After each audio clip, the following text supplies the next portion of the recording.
DIP diet 7 तरह के हैं, तो उसमें आप देखेंगे डीआईपी डाइट एक नहीं है, 7 डिफरेंट काइंड, बेस्ड ऑन आपकी बीमारी क्या है, बेसिकली सिम्टम्स क्या है, ठीक है ना। तो सबसे पहले तो है स्टैंडर्ड डीआईपी डाइट, जो पहले लिखा है यहाँ पे सिर्फ डीआईपी डाइट लिखा है, सबसे पहले तो यही है। ये सिंपल डीआईपी डाइट वो है जो मैंने डे 1 में आपको बताया था, फ्राइडे को सुबह जो बताया था, plate 1 plate 2 fruit breakfast, that is simple DIP diet. Normally इसी का ज़्यादा प्रचार है, यही लोग जानते हैं। लेकिन जो ज़्यादा बीमार हैं, आप में से कुछ लोग हैं जिनकी इंसुलिन हम छुड़ा नहीं पाए या अभी अभी छूटा ही है, ब्लड शुगर फिर भी थोड़ा हाई रहता है, राइट, तो उनके लिए हम बोलते हैं कि इसकी जगह पे DIP circadian DIP diet. Circadian DIP diet क्या है? डीआईपी डाइट माइनस, पढ़िए इसमें, प्लेट 2 इन डिनर, यानी कि डिनर वाला शाम वाला जो खाना है उसमें प्लेट 2 यानी कि कुक्ड फूड हटा दिया गया है। यानी कि पूरे 24 घंटे में कुक्ड फूड कब खा सकते हैं आप? दोपहर को खा सकते हैं एक ही बार। तो भाई डिनर में हम क्या करेंगे? प्लेट 1 सैलेड, क्वांटिटी बेशक डबल कर लो, आप 4 गुना कर लो, राइट, टोटल खाना जितना भी खा सकते हैं, पेट उसी से भरना है, राइट। तो ये सर्केडियन डीआईपी डाइट आप में से अधिकतर लोगों को हमने टिक किया होगा, इसका ये मायने है। इसके बाद आता है कुछ लोगों को हमने डीआईपी डाइट माइनस प्लेट 2 यानी कि रॉ डीआईपी डाइट टिक किया होगा। रॉ डीआईपी डाइट किनको लेना है?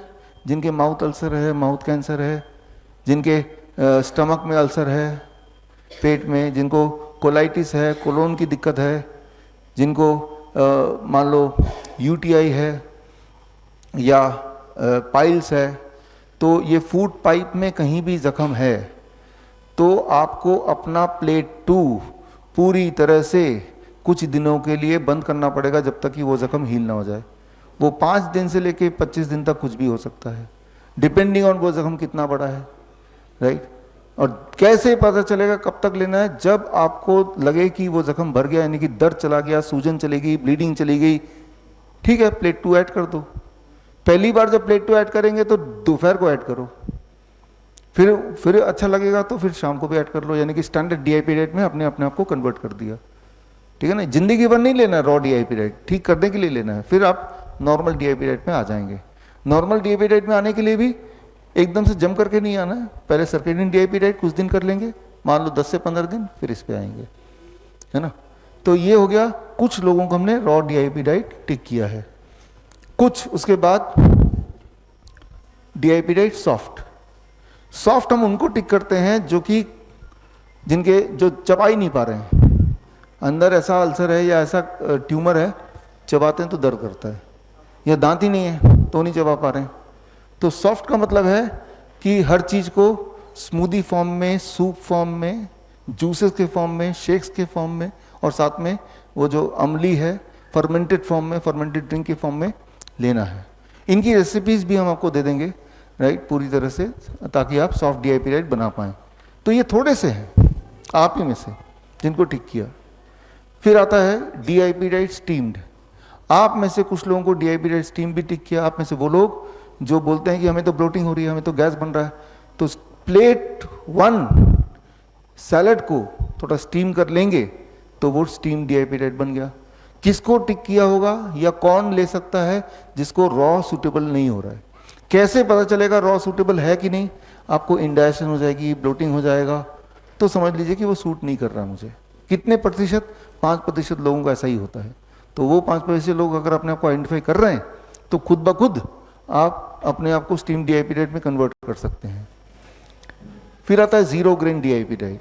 ये ऑटो इम्यून डिजीज पेशेंट के लिए है, जैसे स्किन डिजीज है जो कभी ठीक नहीं होने वाला अदरवाइज, उनको हम बोलते हैं, या इंसुलिन डिपेंडेंट डायबिटीज टाइप 1 के बच्चे हैं, या ऑटिज्म के बच्चे हैं, एडीएचडी के बच्चे हैं, डाउन सिंड्रोम के बच्चे हैं, उनको हम बोलते हैं कि आप अपने जीवन से गेहूं को हटा दो। इवन हम बोलते हैं कि जीवन से मिलेट्स को भी हटा दो, ग्रेन्स को ही हटा दो। तो करना क्या है? तो करना है कि रोटी कैसे खाएंगे? तो 0 ग्रेन रोटी खाओ। तो 0 ग्रेन रोटी, 0 ग्रेन आटा बनाओ। वो कैसे बनाएंगे वो आपको सिखाया था? सिखाया, राइट। उसका वीडियो भी आपको दिया होगा, नहीं दिया तो दे देंगे। तो वो बनाओ, तो याद रखिए, हम में से कुछ लोगों को मैंने पहले भी बताया था, गेहूं जिसके अंदर ग्लूटिन नाम का एक प्रोटीन होता है, वो हमें ऑटो इम्यून ट्रिगर कर देता है कुछ लोगों में। तो इसीलिए जो ऑटो इम्यून के बच्चे हैं या न्यूरोलॉजिकल डिसऑर्डर के बच्चे हैं, तो उनको हम बोलते हैं कि आप अपने डाइट से गेहूं तो पर्टिकुलरली और इन जनरल एक बार को सारे ग्रेन से हटा दो जब तक ठीक नहीं हो जाते, है ना। तो इसे कहते हैं जीरो ग्रेन DIP डाइट। जैसे डायबिटीज़ टाइप 1 हो गया, कुछ इंसुलिन डिपेंडेंट पेशेंट को भी हम बोलते हैं, अगर इंसुलिन हम छुड़ा नहीं पाए 3 दिन में, कि कुछ दिनों के लिए आप अन्न छोड़ दो, क्योंकि अन्न ग्रेन्स ब्लड शुगर एब्रप्टली बढ़ा देता है, तो उसको छोड़ दो। ऐसा अन्न में कुछ है नहीं कि उसको छोड़ने से आपको कोई डेफिशिएंसी हो जाएगी। फ्रूट्स वेजिटेबल तो ले ही रहे हैं, राइट। तो इसलिए तो वो कुछ लोगों के लिए है, तो उनको हमने टिक किया है। फिर आता है एक आखिरी nitric oxide DIP diet. Nitric oxide DIP diet क्या है कि जब ये खास तौर पे हम बोलते हैं जो insulin dependent diabetes type 1 type 2 patients को, कि इंसुलिन हम पूरी तरह नहीं छुड़ा पाए, ब्लड शुगर हाई जा रहा है, या जिसका भी ब्लड शुगर हम कंट्रोल नहीं कर पाए, वो मैंने आपको बताया भी था। DIP डाइट स्टैंडर्ड वाला ही है, लेकिन दिन में 3 बार पत्ते खाने हैं। कितना पत्ता खाना है और कौन सा पत्ता खाना है? जितना बॉडी वेट है, मेरा बॉडी वेट 70 kg है, तो 70 ग्राम पत्ते पूरे दिन भर में मुझे खाना है। 70 ग्राम कौन से पत्ते? मूली के पत्ते, पान के पत्ते, धनिया के पत्ते, पुदीना के पत्ते, पालक के पत्ते, सलाद पत्ता, कई सारे पत्ते होते हैं, करी पत्ता, नीम का पत्ता भी हो सकता है। 3-4 तरह के पत्ते ले लिए जो एक्सेसिबल है, अवेलेबल है, उसको 70 ग्राम मैंने देख लिया। उसका 1/3 लिया खाली पेट सुबह खा लिया, 1/3 लिया लंच से पहले खा लिया, 1/3 लिया डिनर से पहले खा लिया। तो ये है, आपने 3 खुराक ले ली इंसुलिन की जगह, है ना। क्योंकि छोटे बच्चों को जैसे इंसुलिन डिपेंडेंट 3 बार तो क्या 4-4 बार इंसुलिन लगते हैं, फिर भी ब्लड शुगर कंट्रोल नहीं होता। तो इंसुलिन ना लेके ये कर लो, ठीक है। साइड इफेक्ट भी कुछ नहीं है इसका, और हमेशा भी नहीं करना है, कुछ दिनों में ठीक हो जाना है आपका ब्लड शुगर की दिक्कत, फिर नहीं खाना। तो this is called as nitric oxide DIP diet.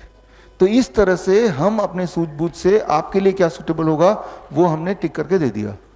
अब लेकिन आपको मैंने साथ में एक्सप्लेन किया तो आपको और समझ आ गया कि क्यों दिया। तो उसके क्यों के हिसाब से आप खुद भी चाहे तो ये देख सकते हैं कि कौन सा आपको ज्यादा सूटेबल है, तो अदला बदली भी करके देख सकते हैं विच इज मोर सूटेबल।